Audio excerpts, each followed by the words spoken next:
First, Secretary Babbitt, thank you for all that you've done over these many, many years to protect and preserve and make available to Americans in so many different ways their land. This is not the federal government land. This is the land that belongs to the American people. And we debate forever, I think going back to the very earliest days of the western portion of the United States, about how those lands should be used. So it's no surprise that we continue to debate it today. But Secretary Babbitt, thank you for all that you've done. What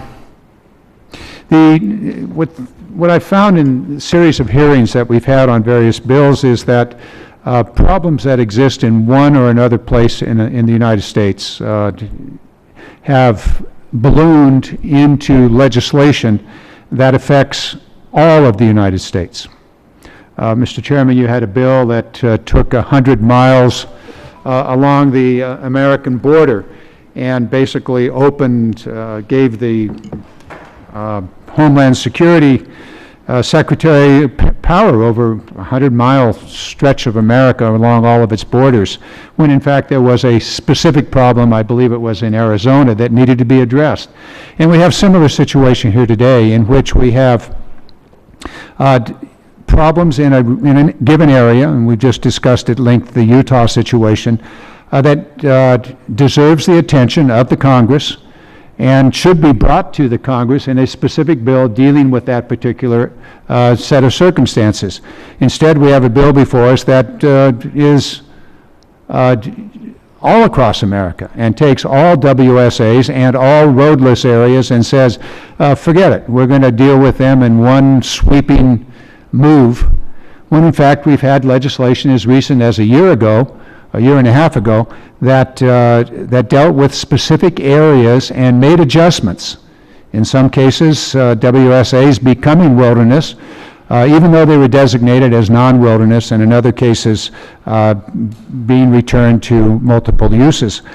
That's what we ought to be doing here, and I think it's a very serious mistake to do a blanket approach across the entire nation.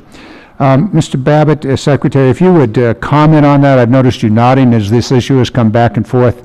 If you could comment on a site-specific or a region-specific versus a blanket approach such as we have before us today. Mr.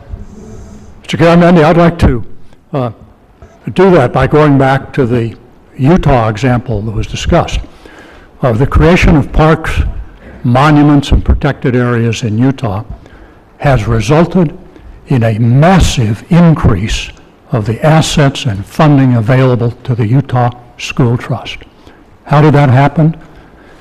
In 1999, I sat down with Governor Leavitt, who was expressing concern about how Utah could develop its hundreds of thousands of inholdings of school trust land in parks, monuments, and protected areas.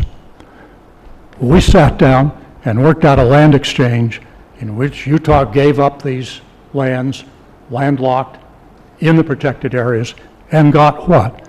A cornucopia of coal reserves up in the Book Cliffs, which vastly increased the economic return, the economic future to the Utah School Trust. A nice example, initiated by a governor, of a deal which was worked out, put into legislation, and brought to this Congress for site-specific passage. And I believe that's the template for dealing with these issues. Another example is Commissioner Conley, who talks about the need for managing for fire health to get mosaic style forests. That's absolutely true. That's an excellent management objective.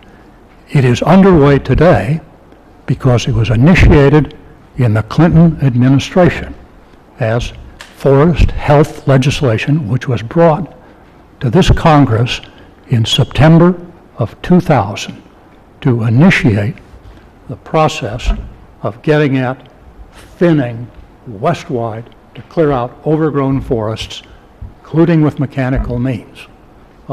So it's a fiction to say that there's anything in this bill that's going to have any useful effect on forest health and the real need to do forest thinning. It's the kinds of generalizations that sweep along on these bills.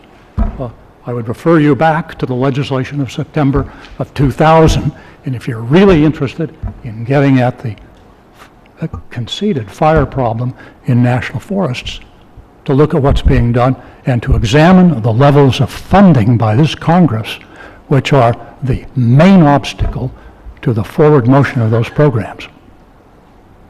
Thank you.